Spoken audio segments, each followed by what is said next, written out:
নমস্কার সবাইকে। আজকে আমি তোমাদের সাথে শেয়ার করছি ভাপা সন্দেশের রেসিপি। এখানে আমি 1.5 লিটার গরুর দুধ নিয়ে নিয়েছি। দুধটা আমি 4 থেকে 5 মিনিট মতন ফুটিয়ে নেব।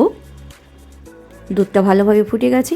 এখানে একটা ছোট্ট কাঁচের বাটির মধ্যে আমি নিয়ে নিয়েছি 2 চামচ ভিনিগার আর 2 চামচ জল।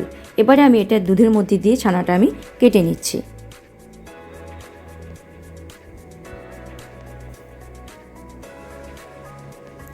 ছানাটা খুব ভালোভাবে কেটে গেছে। এবারে আমি ছানার জলটা ঝরিয়ে নেব। এখানে একটা কথা বলে রাখি, ছানাটা কিন্তু গরম অবস্থাতে জলটা না ছাকাই ভালো। ছানাটা একটু ঠান্ডা হলে তারপরে কিন্তু জলটা ঝরিয়ে নিলে ছানাটা কিন্তু খুব নরম হবে। যেহেতু আমি ভিনিগার দিয়ে কেটেছিলাম, তার জন্য ভিনিগারের গন্ধ যাতে না থাকে আমি ছানাটাকে দুবার একটু জল দিয়ে ধুয়ে নিচ্ছি।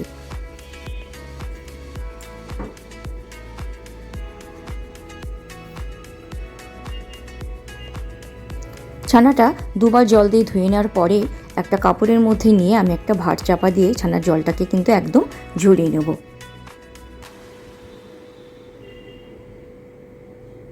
আমি ভাঁড় চাপা দিয়ে জলটা একদম ঝরিয়ে নিয়েছি। ছানাটা একদম ঝুরঝুরে হয়েছে, একটু জল নেই কিন্তু এর মধ্যে দেখেই বোঝা যাচ্ছে। এবারে আমি হাতের চেটুর সাহায্যে ছানাটাকে খুব ভালো করে মেখে নিচ্ছি।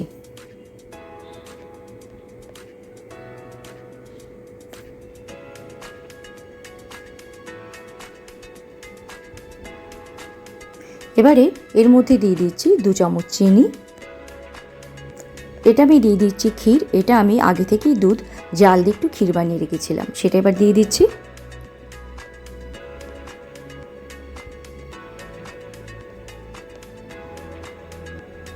এবারে দিয়ে দিচ্ছি 2 চামচ গুঁড়ো দুধ।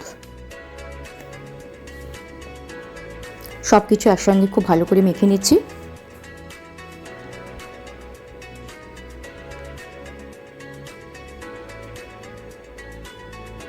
এবারে আমি এটা উনুনে বসিয়ে দিয়েছি। 4 থেকে 5 মিনিট মতো মিডিয়াম টু হাই ফ্লেমে আমি এটাকে জাল দিয়ে নিচ্ছি।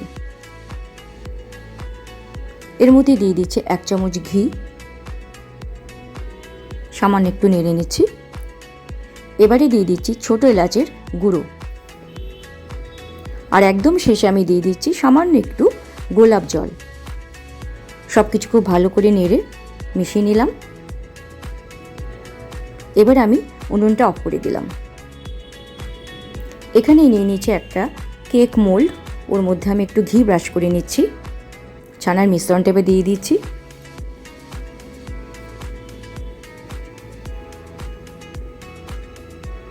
এবার একটা চামচ দিয়ে একদম সমান করে নিচ্ছি। এবারে দিয়ে দিচ্ছি আমন্ড আর পেস্তা কুচি।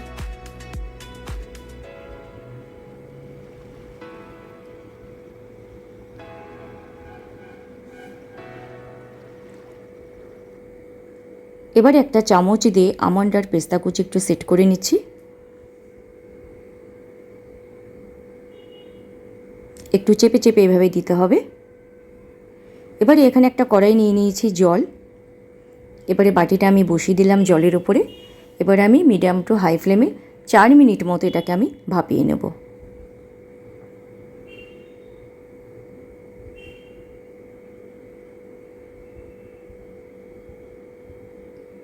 4 মিনিট হয়ে গেছে। এবারে এটা আমি নামিয়ে নিচ্ছি। এবারে একটু ঠান্ডা করে নিতে হবে। ঠান্ডা হয়ে গেলে আমি চাকুর সাহায্যে চারপাশটা একটু এভাবে আলগা করে নিচ্ছি। এবারে আমি প্লেটের উপরে নিয়ে নিলাম। এবারে আমি পিস করে কেটে নেব। আমার এই ভাপা সন্দেশের রেসিপিটা যদি তোমাদের ভালো লাগে তাহলে প্লিজ আমার চ্যানেলটাকে তোমরা সাবস্ক্রাইব করে নিও, আর অবশ্যই লাইক কমেন্ট শেয়ার করো, আর পাশে থাকা বেল আইকনটা প্রেস করে নিও।